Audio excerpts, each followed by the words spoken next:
আসসালামু আলাইকুম। সিরাজ 001 চ্যানেলের পক্ষ থেকে আপনাকে স্বাগতম। আজকে আমরা আলোচনা করবো যে হোলসা কাটা নিয়ে।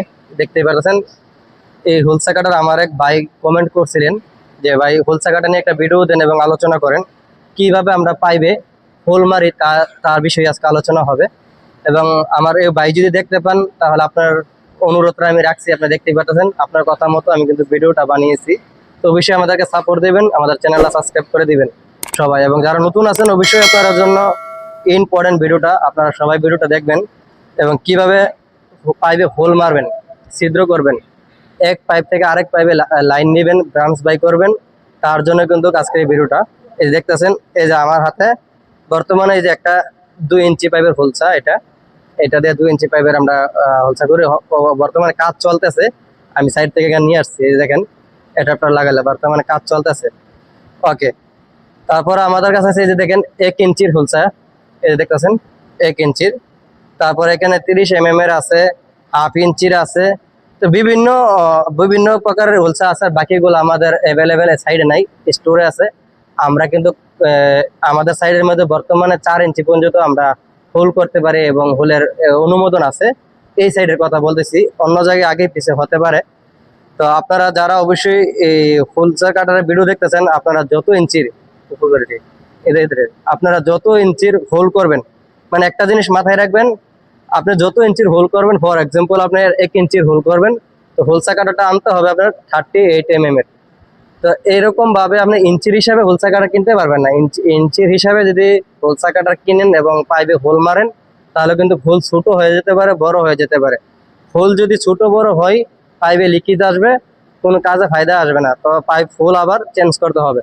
তো অবশ্যই আপনি হোল করার আগে এটা ডায়ামিটার নেপে নেবেন, মিটার দিয়ে এটা কত ইঞ্চি হইতেছে, কত মিটারের, এটা নেপে তারপর আপনি হোল করবেন, জিনিসটা মাথায় রাখবেন।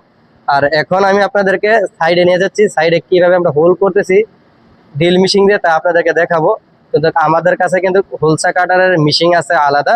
তো হোলসা কাটারের মেশিনটা বর্তমানে আমাদের এই সাইডে অ্যাভেলেবেল নাই। তো আমি একটা ছবি দেখানোর চেষ্টা করব। আমরা অন্য সাইডে কিন্তু হোল করি, ছিদ্র করি মেশিনের মাধ্যমে।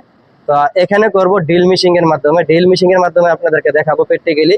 তো আর মেশিনের মাধ্যমে আমার অন্য অন্য ভিডিও আরো আছে, তারপর আমি ছবি একটা দিয়ে দেবো, ভিডিওটা আপনারা দেখতে থাকেন হোলসা কাটারের মেশিন কেমন হয় এবং ড্রিল দিয়ে কিভাবে করি। এটা কিন্তু হোলসা মেশিন, দেখতে পাচ্ছেন। এই যে আপনার দেখতে আছেন এখানে একটা হোলসা কাটার লাগানো আছে। তো আপনি যত ইঞ্চির পাইপ হোল করবেন, অত ইঞ্চির সাইজের আপনার সাইজ মতো আপনি হোলসা কাটার লাগিয়ে নেবেন। লাগানোর পরে এই যে দেখতেছেন 2টা চেইন দেখা যাচ্ছে, এই চেইনটাতে পাইপের সাথে এই মেশিনটাকে টাইট করে নেবেন, যাতে মেশিনটা লড়াচড়া না করতে পারে। ঠিক আছে, এইটাই কিন্তু হোলসা কাটার মেশিন। তো এখন আমরা সাইডেতে চলে আসলাম। এই যে দেখেন এখানে হোল হচ্ছে, আমি ড্রিল মেশিন দিয়ে করে দেখাচ্ছি আপনাদেরকে। এই যে আমরা ড্রিল মেশিন দিয়ে এখানে এখন হোল করছি আপনাদেরকে দেখানোর ক্ষেত্রে। আপনি ড্রিল দিয়েও করতে পারবেন, কোনো সমস্যা নেই। আপনি হোলসা কাটারের মেশিন দিয়েও করতে পারবেন। মেশিন দিয়ে করলে একটু ভালো হয় আর কি, বুঝতে পারবেন।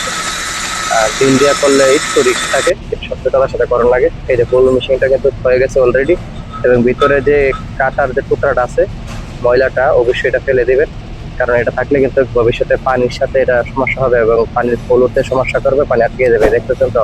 তো অবশ্যই ভিডিওটা ভালো লাগলে আমাদের চ্যানেলটা সাবস্ক্রাইব করে দিবেন, আমাদের পাশে থাকবেন। কোনো প্রকারের কোশ্চেন থাকলে করতে পারেন, ইনশাল্লাহ আমরা আনসার দেবো।